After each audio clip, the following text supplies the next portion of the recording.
Thank you. Now, Mr. Sanjay Singh.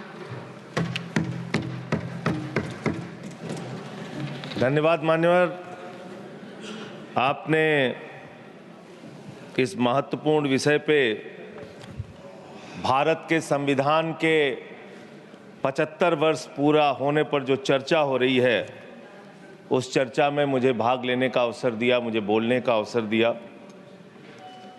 मान्यवर, बाबा साहब doctor Bhimrao Ambedkar ji ने जब भारत का संविधान लिखा तो हिंदुस्तान के सभी वर्गों के बारे में सोचा, सबके अधिकारों के बारे में सोचा, भारत कैसे तरक्की के रास्ते पे जाएगा, कैसे आगे बढ़ेगा, इसको लेके भारत के संविधान को बनाया उन्होंने।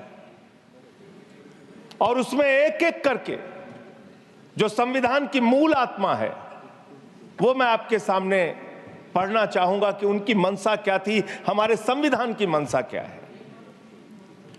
संप्रभु राष्ट्र यानी ऐसा देश जो किसी दूसरे देश के प्रभुता से मुक्त है, अपने सभी निर्णय लेने के लिए पूर्णतः स्वतंत्र है और उस पर किसी बाहरी शक्ति का कोई प्रभाव नहीं होगा।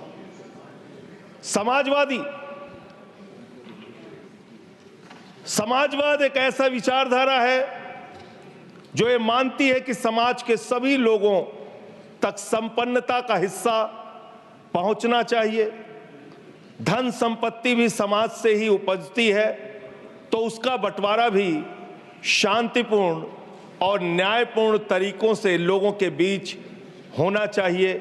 लोकतांत्रिक समाजवाद की ये विचारधारा कहती है कि धन समाज के कुछ लोगों तक सीमित नहीं रहना चाहिए। उत्पादन के साधनों पर लोगों का मिला जुला मालिकाना होना चाहिए। ये भारत का संविधान कहता है मान्यवर। और आज क्या स्थिति है, भारत की क्या स्थिति है मान्यवर, मोदी जी के राज में क्या स्थिति है?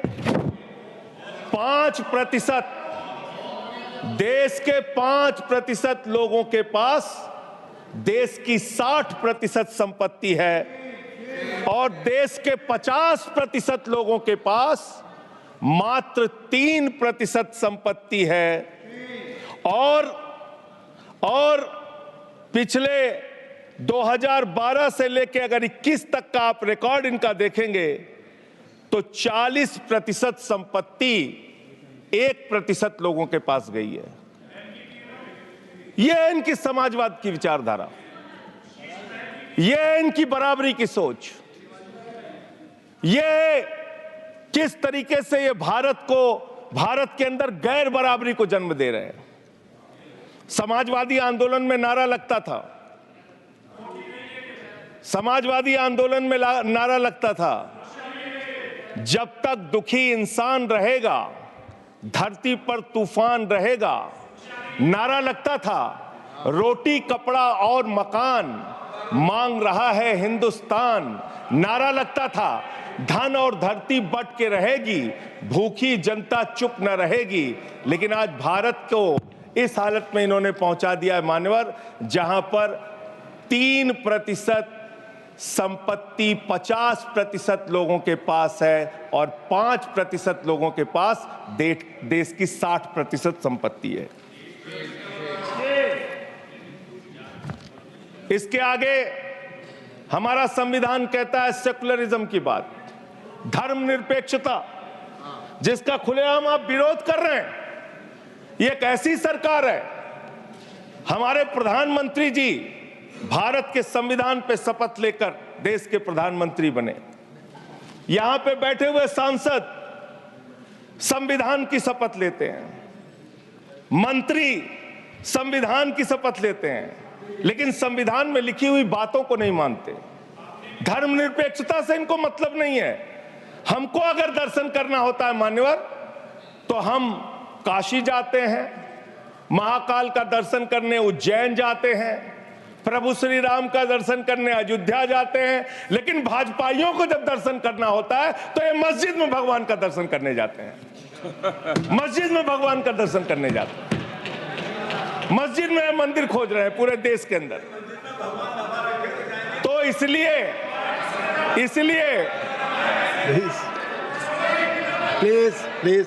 मान्यवर, इसलिए मैं इनसे कहना चाहता हूं, कृपया साहब घबराओ मत। सीट पर चीखना चिल्लाना शुरू कर देते हैं, जैसे ही बोलता हूं चीखना चिल्लाना शुरू। मान्यवर, ये भारत खोदो योजना चला रहे देश में, भारत खोदो योजना। अरे मैं कहता हूं अगर इतना ही खोदना है, कल को कोई आके दावा करेगा संसद को खोद दो, कम से कम प्रधानमंत्री की डिग्री मिल जाएगी, उसका तो पता चल जाएगा कहां है। संसद खोद दो। ये भारत खोदो योजना बंद करो, इससे देश का विकास होने वाला नहीं है। आपने शिक्षा में क्या हालत की देश की। माननीय शिक्षा मंत्री जी यहां पे बैठे हुए हैं, मैं बताना चाहूंगा शिक्षा के स्तर को आपने कहां पहुंचा दिया। 11 लाख, अरे क्या क्या यहां बोला गया, मैंने खूब सुना है, आप ही लोगों से सीखा है। 11 लाख बच्चों को सरकारी स्कूल से दूर किया गया। 11 लाख बच्चों को। यह देश के अंदर शिक्षा की व्यवस्था है, और इसमें सबसे ज्यादा मान्यवर, अगर किसी राज्य की भागीदारी है जहां पे सबसे ज्यादा बच्चे सरकारी स्कूल से दूर हुए हैं, पिछले 8 महीने का आंकड़ा शिक्षा मंत्रालय ने लोकसभा में रखा। 11 लाख में से अकेले 7,84,000 बच्चे उत्तर प्रदेश में सरकारी स्कूलों से दूर गए। ये कर रहे हैं शिक्षा के नाम पे आप। देश की शिक्षा की व्यवस्था की हालत यह कर दी आपने। 63,000 बच्चे आसाम में सरकारी स्कूलों से दूर हुए। यह सरकार का आंकड़ा, मैं अपनी ओर से नहीं पढ़ रहा हूं। जब सरकार से पूछा गया शिक्षा पे कितना खर्च करते हैं, जीडीपी का कितना हिस्सा शिक्षा पे खर्च करते हैं, पिछले 3 वर्षों से भारत की सरकार जीडीपी पे 0.4% शिक्षा पे ऊपर खर्च करती है, और दिल्ली की सरकार जहां अरविंद केजरीवाल की सरकार है, हम शिक्षा के ऊपर 25% बजट का हिस्सा खर्च करते हैं मानव। स्वास्थ्य के ऊपर दिल्ली के अंदर 13% हम खर्च करते हैं, और भारत की हमारी सरकार जो अपने आप को कहती है मोदी जी की बड़ी योजनाएं हैं, बड़ी ताकतवर सरकार है, मात्र 2% स्वास्थ्य के ऊपर खर्च करती है। यह इस देश की हकीकत है। कैसे समानता आएगी, कैसे संविधान में लिखी हुई बातों की सुरक्षा हो पाएगी। मैं दिल्ली की बात करूं, अगर एक राज्य सरकार दिल्ली के लोगों ने भी चुना जिसको आप चलने नहीं देते, बार बार उसके ऊपर रोक लगाते हैं, लेकिन उस राज्य सरकार के काम क्या हैं वो आपको जानना बहुत जरूरी है। एक ऐसी सरकार जिसने, अब देखिए टोका टोकी करेंगे। बोलिए ना, आप बोलिए, आप क्यों उधर बात अभी ये लोग जब बोल रहे थे मैं चुपचाप सुना। आप बोलिए। अगर जेल वेल की बात करोगे ना, जिस दिन सत्ता परिवर्तन होगा एक भी आदमी बाहर नहीं दिखेगा। फिर ऐसी बातें मत करो, आपस में बात नहीं। संजय ये जी, धमकी देने की बातें मत करो। संजय जी, आपस में कोई बात नहीं। संजय जी प्लीज नहीं, कोई नहीं। आप लोग आपस में बात कंट्रोल कीजिए सर। सभी लोग आपस में बात, प्लीज आप बैठे रहे। प्लीज ऐसे धमकी देकर काम मत करो। आप विषय पे बोले। अडानी की दलाली करने वाली सरकार हमसे सवाल कर रही है। विषय पर संजय जी जो विषय बोलेंगे, भ्रष्टाचार बोलेंगे, विषय पर बोलिए प्लीज, विषय पर बोलिए प्लीज। अडानी की दलाली करने वाले लोग हमसे सवाल करेंगे। मुझे लगता है कि संजय जी अपना आपा खो गए हैं, और उन्होंने अपनी शब्दावली को ध्यान में रखना चाहिए, और ये जो उन्होंने वाक्य इस्तेमाल किया है ये एक्सपंज होना चाहिए। प्लीज आप बोले प्लीज। प्लीज प्लीज बैठ। सर आप बोलिए। मैं दिल्ली के काम बता रहा हूं। आप दिल्ली के काम बताइए, आपस में दिल्ली टीका की टिप्पणी ना सरकार करें। ने क्या किया है मेरा सभी से संविधान की आग्रह है, रक्षा के आपस लिए? में टीका टिप्पणी ना करें। दिल्ली की सरकार ने क्या किया है इस देश के नागरिकों को मजबूत बनाने के लिए? दिल्ली की सरकार ने क्या किया है शिक्षा और स्वास्थ्य पे काम करने के लिए? दिल्ली की सरकार ने क्या किया है बाबा साहब के लिखे गए एक एक शब्द को जमीन पे उतारने के लिए? दिल्ली के अंदर शिक्षा में हमने 25% खर्च किया, स्वास्थ्य में हमने 13% खर्च किया, दिल्ली में हमने बिजली फ्री दिया। पूरे देश में पहली सरकार है जो बिजली फ्री देने का काम करती है। दिल्ली के अंदर केजरीवाल जी ने 200 यूनिट बिजली फ्री, 400 यूनिट बिजली आधे दाम पे दिया। दिल्ली के अंदर केजरीवाल की सरकार ने इलाज मुफ्त किया, पानी मुफ्त दिया। दिल्ली के अंदर सीट पर बैठकर ना बात करें, प्लीज। बुजुर्गों को प्लीज। तीर्थ यात्रा, माननीय मंत्री, बुजुर्गों को तीर्थ यात्रा कराने का काम किया। बुजुर्गों को तीर्थ यात्रा कराने का काम किया दिल्ली की सरकार ने। दिल्ली की सरकार ने माताओं बहनों के लिए बस की यात्रा फ्री करने का काम किया। और अगली योजना आ रही है, दिल्ली में केजरीवाल मुख्यमंत्री बनेंगे, दिल्ली की महिलाओं को 2100 रुपए हर महीने उनके खाते में पहुंचाया जाएगा। हम महिला को सशक्त करेंगे, मजबूत करेंगे। संविधान पर भी जोड़िए उसको, संविधान पर बोलिए। संविधान पे बोल रहा हूं। संविधान पर बोलिए संजय जी। संविधान के अंतर्गत मैं एक चुनी हुई सरकार के बारे में बोल रहा हूं। संविधान पर चर्चा हो रही है, दिल्ली में अपेक्षा होगी संविधान पे आप बोले और दिल्ली में, आप हाँ, बैठे रहे, सब प्लीज। बोल रहा हूं। दिल्ली के अंदर 200 किलोमीटर के मेट्रो नेटवर्क को हमने 2015 से बढ़ाकर प्लीज स्पीक ऑन 450 किलोमीटर किया। संजय जी, इस कॉन्स्टिट्यूशन पे बोलिए। सर उन्होंने अपने सरकार की उपलब्धि गिनाई, आपने उनको नहीं रोका। प्लीज, अगर हम दिल्ली में एक चुनी हुई सरकार के काम को बता रहे हैं, हम सबसे आग्रह कर रहे हैं अपने विषय पर बोलिए। जिस राज्य से मैं चुना गया हूं, आपसे भी कर रहे हैं, उस राज्य में क्या काम हो रहा है, क्या ये देश, इनको दर्द क्यों हो रहा है? प्लीज विषय संविधान इनको पर चर्चा, पेट में तकलीफ क्यों हो रही है? संविधान पे चर्चा हर सदस्य से, इनको तकलीफ क्यों हो रही है? हर सदस्य से हम अपेक्षा करते हैं संविधान पर बोले। तो दिल्ली में प्लीज जेल 3 घंटे ईडी सीबीआई दे दो, सबको भेज दूंगा। चलो दे दो ईडी संजय सीबीआई। जी, आप बोलते हैं, प्रवोक करते हैं, आप सबको इसे पर भेज दूंगा बोलिए। ये जेल। सब चीजें नहीं जाएंगी, ये सब चीजें नहीं जाएंगी रिकॉर्ड पे, प्लीज। वो बोल रहे हैं जेल क्यों आपस गए? में बात न करें, आप बोले संविधान पर। नहीं, आप रोक रहे हैं आप उनको, आपस सर। में बात न करें, प्लीज प्लीज। आप इस तरह टिप्पणी नहीं कर सकते माननीय सदस्यों पर, वो चीजें रिकॉर्ड में नहीं जाएंगी। इस तरह की टिप्पणी सदस्यों पर एक दूसरे पर करना, प्लीज आप विषय पर बोले। सर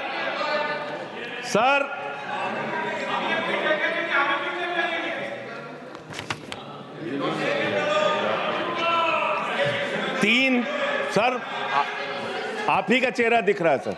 नहीं नहीं, मेरा चेहरा नहीं, चेहरा आपका दिख रहा, आप बोलिए तो सर आप बोलिए।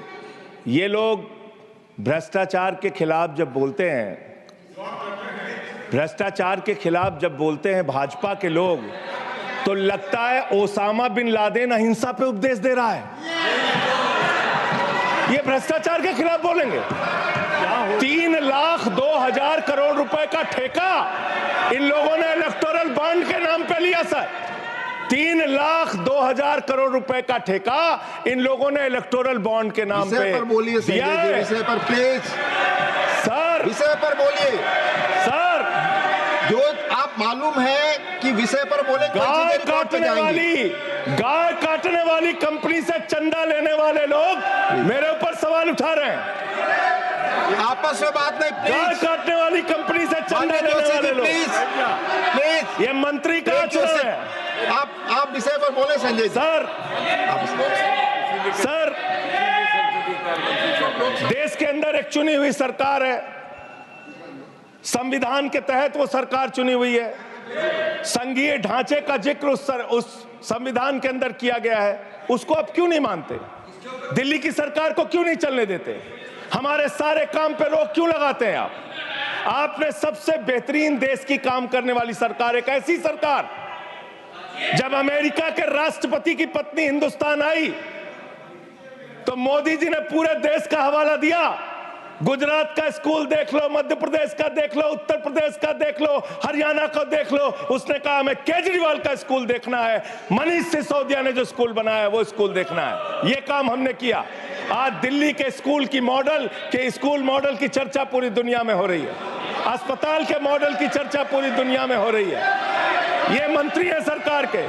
बच्चों शांत हो जाओ, बच्चों हल्ला मत करो, बच्चों शांत, बच्चों हल्ला मत करो, बच्चों शांत। प्लीज मान्यवर, ये हमारा टाइम खाने की कोशिश कर रहे हैं। दिल्ली के अंदर चुनाव होने जा रहा है। चुनाव भारत के संविधान का एक बड़ा पर्व माना जाता है। संविधान ने हमें ताकत दी, अपने हिसाब से विधायक चुनिए, अपने हिसाब से सांसद चुनिए, वही मंत्री बनता है, मुख्यमंत्री बनता है, प्रधानमंत्री बनता है। दिल्ली में चुनाव क्या हो रहा है? दिल्ली में कैसे चुनाव कर रहे हैं लोग? ये महाराष्ट्र और हरियाणा का प्रयोग, चुनाव घोटाले का प्रयोग दिल्ली में करना चाहते हैं। और वो कैसे करना चाहते हैं? कैसे करना चाहते हैं? ध्यान से सुनिएगा सर, प्लीज। दिल्ली के अंदर ये चुनाव घोटाले की मैं रिपोर्ट लेके आया हूं। ये रिपोर्ट आज पूरे देश को पता होनी चाहिए। दिल्ली में जो चुनाव करा रहे हैं मान्यवर, ये घपले से जीतना चाहते हैं। शाहदरा में भारतीय जनता पार्टी के एक पदाधिकारी ने 11,008 वोट कटवाने की अर्जी दी। जनकपुरी में भारतीय जनता पार्टी के 24 कार्यकर्ताओं ने 4,874 वोट कटवाने की अर्जी दी। तुगलकाबाद में भारतीय जनता पार्टी के 15 कार्यकर्ता ने 2,435 वोट कटवाने की अर्जी दी। मानिए, आप संविधान पर क्या चुनाव के बारे में बोलना गलत है? प्लीज आप बैठे, प्लीज। क्या संविधान के अंतर्गत चुनाव नहीं होता सर? आप बोले सर, चुनाव के बारे में बोलना गलत है। हाँ, तो ये आप गायब। फ्री एंड फेयर इलेक्शन संविधान ने दिया है। तुगलकाबाद में सर, तुगलकाबाद में एक बूथ है, बूथ नंबर 117। वहां कुल 1337 वोट हैं, उसमें से 554 वोट कटवाने की अर्जी 2 बीजेपी के कार्यकर्ताओं ने दी। पालम में भाजपा के 9 कार्यकर्ताओं ने 1641 वोट कटवाने की अर्जी माननीय संजय जी, रजौरी गार्डन में सर चुनाव का अधिकार संविधान ने दिया। ऑथेंटिसिकेशन करेंगे सर, चुनाव का अधिकार संविधान ने दिया। जो आरोप लगा क्या हम चुनाव के घपले पे नहीं बोलेंगे यहाँ पे? प्लीज, क्या चुनाव के घपले पे नहीं बोलेंगे? इसको चुनाव हाँ ऑथेंटिकेट करूंगा, ऑथेंटिकेट करूंगा sir. I will authenticate it, please. मैं ऑथेंटिकेट करूंगा सर। आपकी बात सुन लिया सर। हरिनगर में आप बैठ जाए जगह पे अपनी हरिनगर में भारतीय जनता पार्टी के 4 कार्यकर्ताओं ने 637 वोट कटवाने का आवेदन दिया। करावल नगर ने 2 कार्यकर्ताओं ने 3,260 वोट कटवाने की अर्जी दिया। मुस्तफाबाद में एक व्यक्ति ने 534 वोट मैं नहीं कर रहा। I am not एल्डिंग sir, I am not एल्डिंग। Leader of the house, I am not house. नहीं सर, ऐसे आप तो फिर ऐसे अलाउ एक करेंगे। मिनट आपको हम समय देंगे, आप देखिए। Leader of the house. नहीं, मैं एक ही बात स्पष्ट करना चाहता हूं कि जिस संविधान ने ये ताकत दी है कि वो वोटर्स लिस्ट के बारे में जो चर्चा कर रहे हैं कि उसको कटवाने का, वो प्रोविजन भी संविधान के अंतर्गत ही है। और उसमें देखने वाली बात यह है कि ये इतने दिन सत्ता पे कहीं रोहिंग्या और बांग्लादेशी के वोटों पर तो नहीं बने हुए थे। माननीय संजय जी, इतनी शानदार बात आज की है लीडर ऑफ द हाउस ने सर। मैं इनका नमन करता हूं, इतनी बढ़िया बात इन्होंने कह दी कि मैं इसका जवाब जरूर दूंगा। सर, इन्होंने कहा कहीं ऐसा तो नहीं जिनके नाम काटे जा रहे हैं वो रोहिंग्या हैं। हमारे उत्तर प्रदेश के भाई, हमारे पूर्वांचल के भाई, हमारे यूपी बिहार के भाई जो 40-40 साल से दिल्ली में रह रहे हैं, अपने श्रम, अपने खून पसीने से दिल्ली को बना रहे हैं, आप उनको रोहिंग्या करें। आप उनको रोहिंग्या करें। हिम्मत कैसे हुई आपकी? हिम्मत पूर्वांचल के भाइयों को रोहिंग्या कहेंगे? हिम्मत कैसे हुई आपकी? हिम्मत नहीं होनी चाहिए आपकी। आगे आगे बोले। पूर्वांचल के लोगों को ये बांग्लादेशी कह रहे हैं। मैं नाम पढ़ रहा हूं। राम सिंह बसंत विहार में रहते हैं, उनका वोट कटवाया गया। राम प्लीज बैठ जाइए। बसंत विहार में रहते आप हैं। सब बैठिए। ये पता है सर, आपके सदन पर रखूंगा।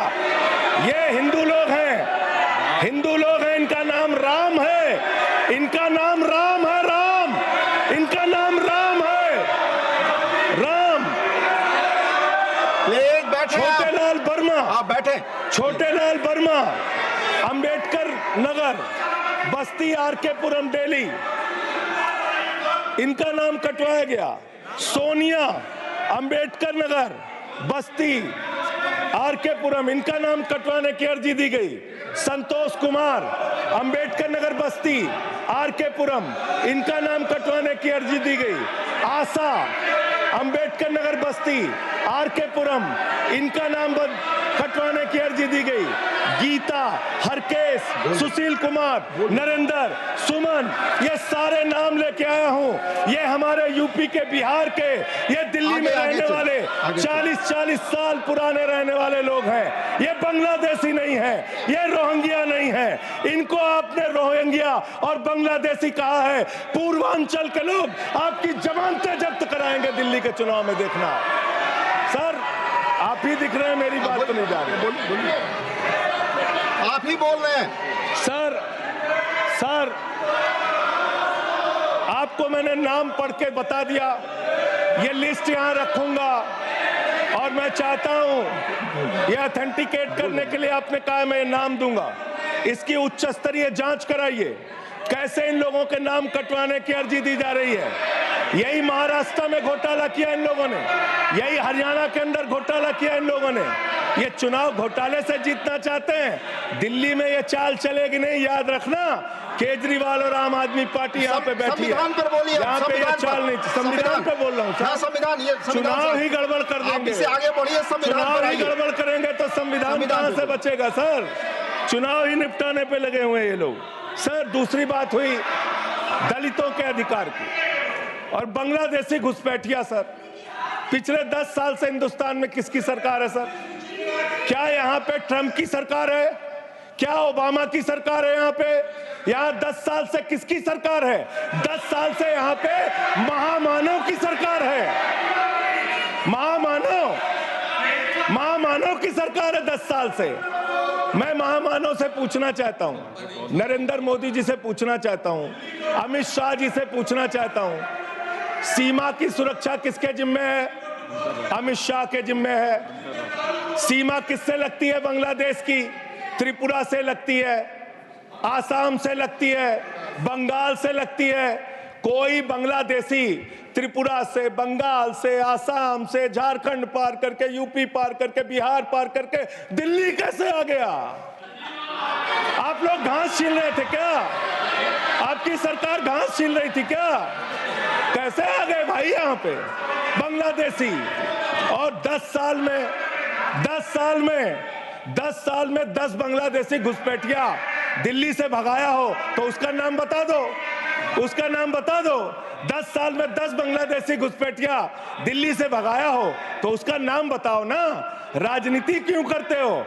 नरेंद्र मोदी का दोस्त अडानी बांग्लादेश को बिजली सप्लाई करता है। आप विषय पर बिजली सप्लाई करता है। प्रधानमंत्री पर आपने भारत की बिजली चोरी करके, भारत की बिजली चोरी करके बांग्लादेशियों का घर रोशन करते हो। संविधान पर बोलिए। हमें ज्ञान बता रहे हो, प्लीज हमको ज्ञान बता रहे हो।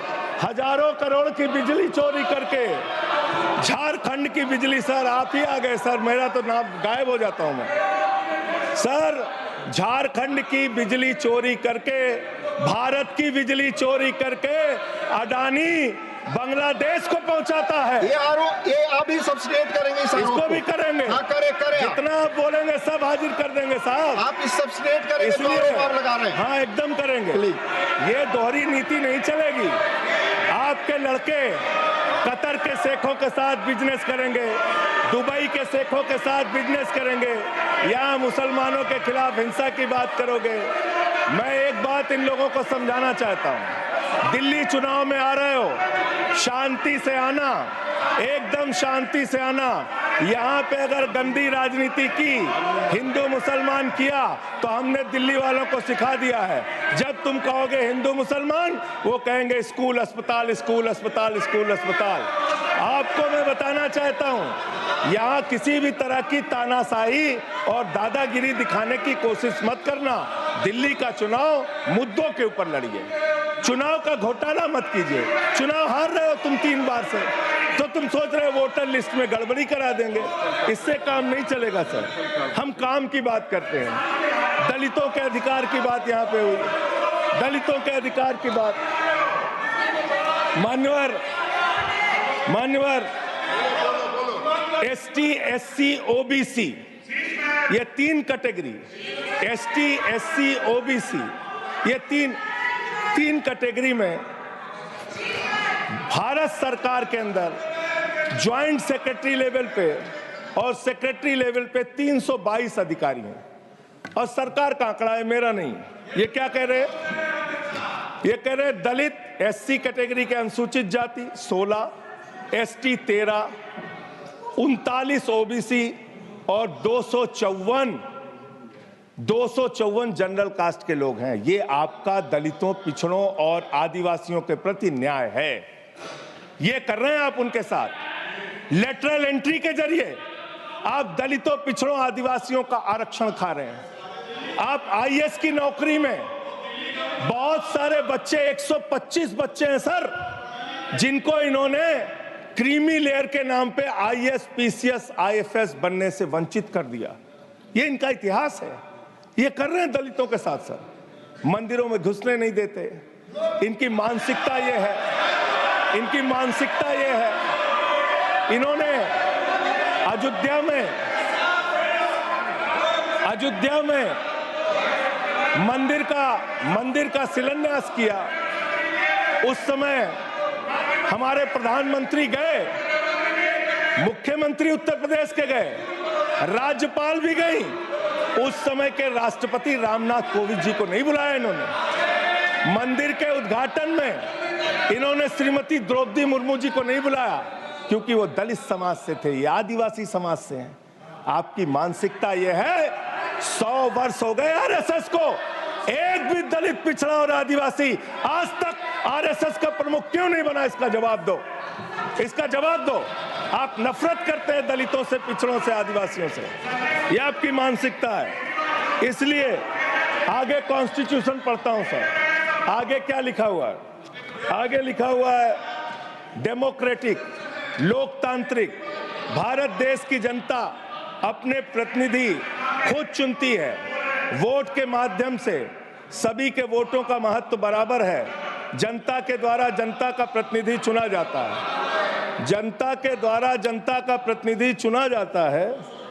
उसके बाद चुनने के बाद सरकार बनती है, और आप लोग खरीद फरोख्त करके, संविधान को तार तार करके, लोकतंत्र का गला घोट के महाराष्ट्र में सरकार गिराते हो, कर्नाटक में सरकार गिराते हो, मध्य प्रदेश में सरकार गिराते हो, उत्तरांचल में सरकार गिराते हो, अरुणाचल में सरकार गिराते हो। पूरे देश में तोड़ फोड़ खरीद फरोख्त करके सरकारों को गिराने का काम करते हो। इसीलिए मैं कहता हूं, जब ये लोकतंत्र के बारे में बोलते हैं, संविधान के बारे में बोलते हैं, हम लोग यहाँ विपक्ष की तरफ से खड़े होते हैं, चीख रहे हैं, चिल्ला रहे हैं, सोच रहे हैं इनसे डर के चुपचाप बैठ जाएंगे। एक बात याद रखना, ये देश बाबा साहब के संविधान से चलेगा, किसी मोदी और अमित शाह के फरमान से नहीं चलेगा। याद रखना, इसको याद रखना। और ये जो बार बार तुम्हारा गठबंधन ईडी से है, ईडी से तुम्हारा गठबंधन, सीबीआई से तुम्हारा गठबंधन। यहाँ इंडिया गठबंधन है, वहां ईडी गठबंधन है, ईडी गठबंधन है, ईडी गठबंधन। मान्यवर भ्रष्टाचार की बात मैं करूंगा।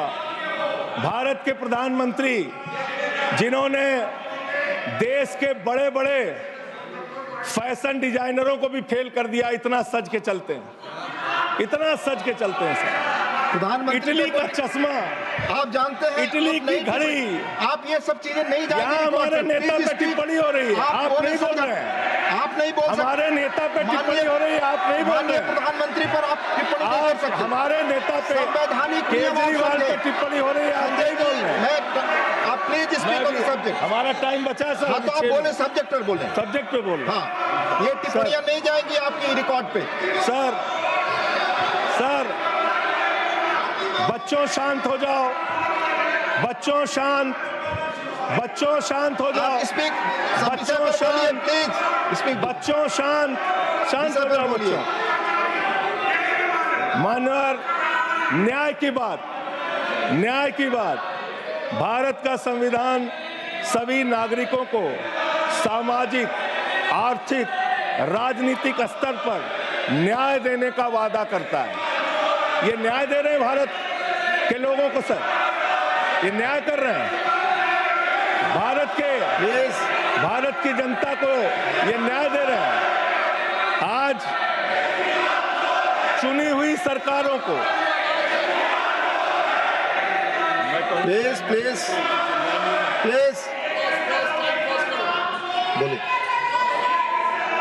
बोलिए, अपने विषय पे बोलिए।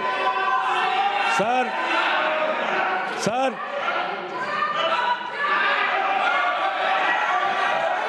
ये अगर यहाँ नारा लगाएंगे, आप इनको रोक नहीं रहे हैं। मैं बोल रहा हूँ उनको भी और आपको भी। वो नारे लगा रहे हैं, आपने शुरू किया।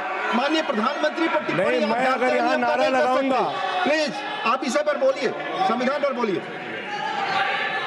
तो इसलिए मैं ये कहना चाहता हूं, जरूरत से ज्यादा उतना ही काम करो जितना ठीक लगे। आप इधर बोले, आपस में बात ना करें। जरूरत से ज्यादा मत उड़ो। संजय जी प्लीज, जरूरत से ज्यादा मत उड़ो। संजय जी आप गली में शोर है। संजय जी, नरेंद्र मोदी चोर है। कोई बात रिकॉर्ड पे नहीं जाएगी। नरेंद्र मोदी चोर, कोई बात रिकॉर्ड पे नहीं जाएगी। Not go, please, it will not go on the record. नहीं, please go back to your seats.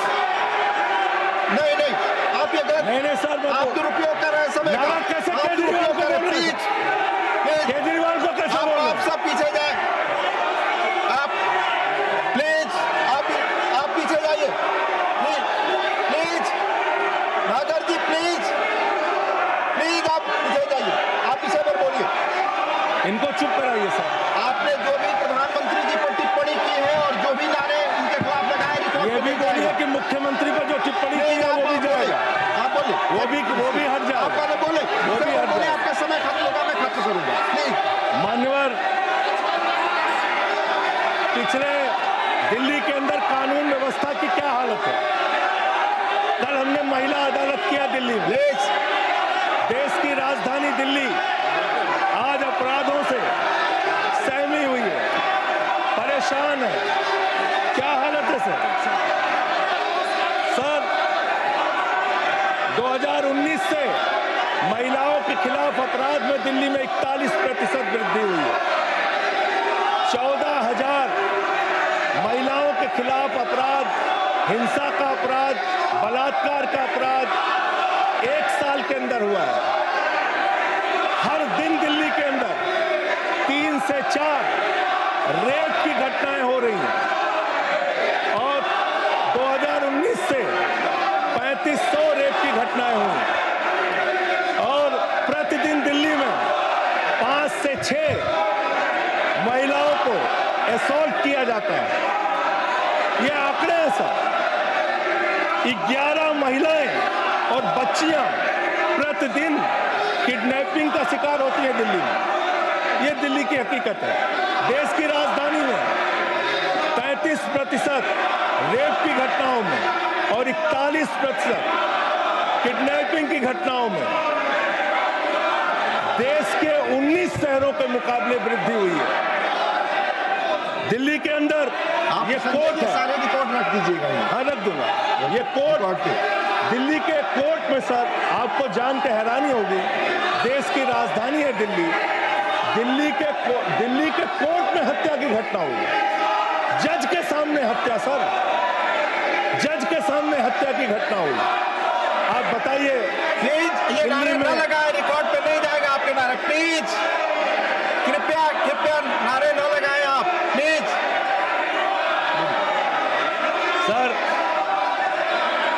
Sir Delhi के अंदर कोर्ट में हत्या हुई। देश की राजधानी में राष्ट्रपति रहते हैं, प्रधानमंत्री रहते हैं, उपराष्ट्रपति रहते हैं, सारे लोग रहते। सर मेरा वीडियो नहीं आ रहा। आप बोलिए, सारे जो लोग आपका रहते वीडियो हैं चालू देश की होगा, please। राजधानी में, और इस देश की राजधानी की अदालत में हत्या हो रही है।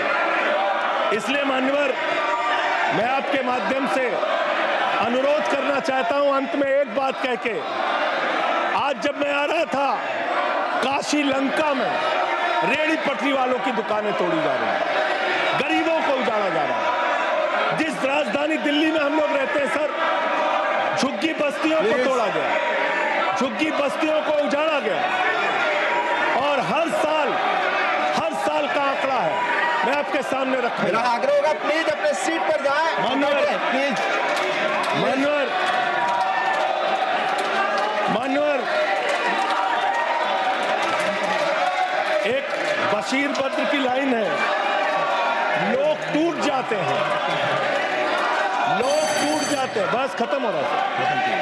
लोगों के घर उजाड़े जा रहे हैं सर, फिर आप ही का चेहरा आ रहा है सर।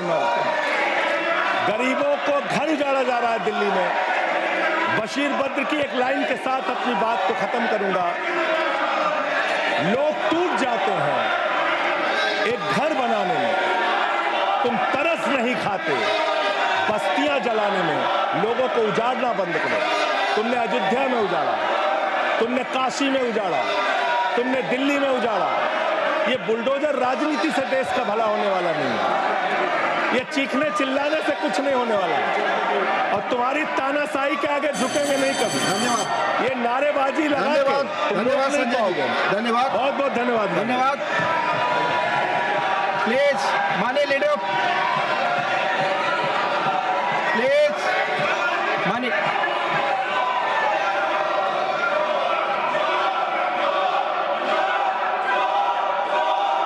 माननीय leader of house, please no, please.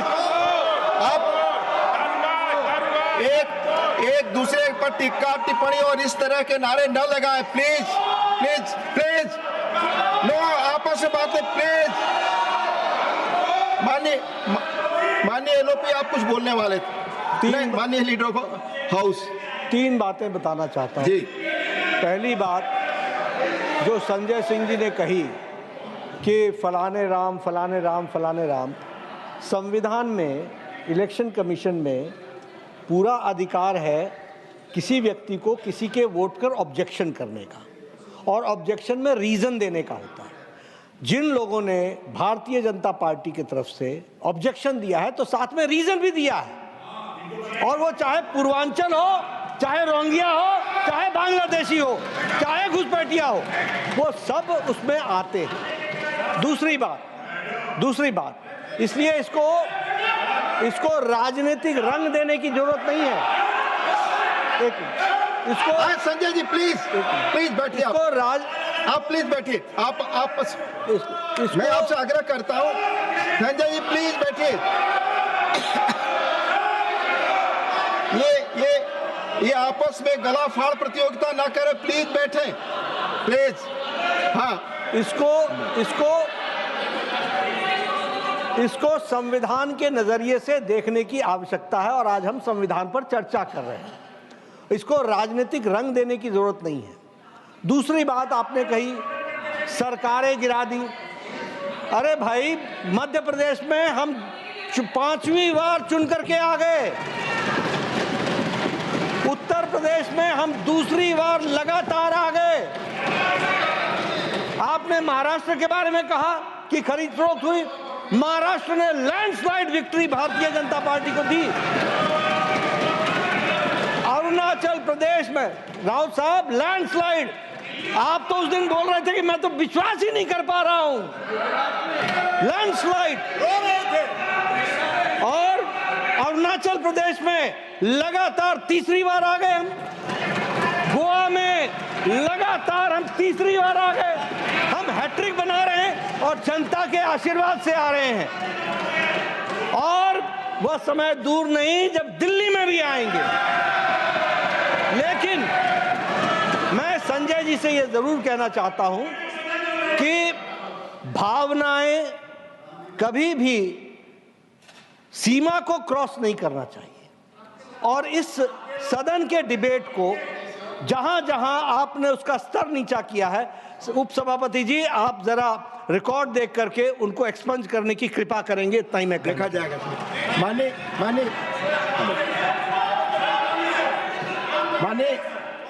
माननीय भूपेंद्र जी, आपने बीच में संकेत दिया था।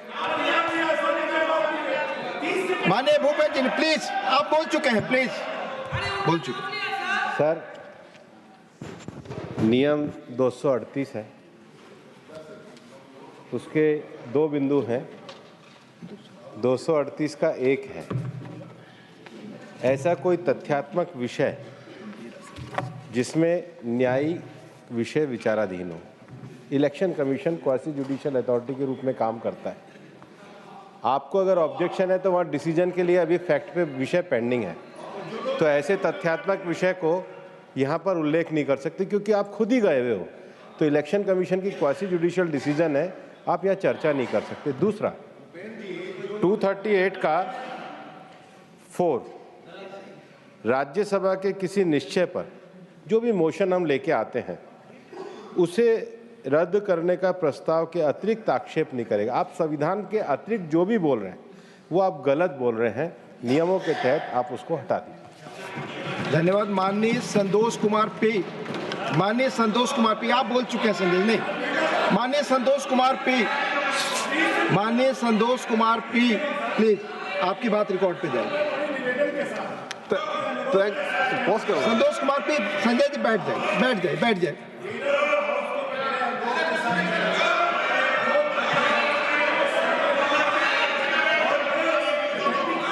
कह रहा हूं, जो व्यक्ति एक जगह पे, मान लीजिए ठीक है आपने कहा, जो व्यक्ति 40 साल से एक जगह पे रह रहा है, क्या उसका नाम? माननीय संतोष कुमार पी, आपकी बात रिकॉर्ड पे जाए please. Thank you, Deputy Chairman.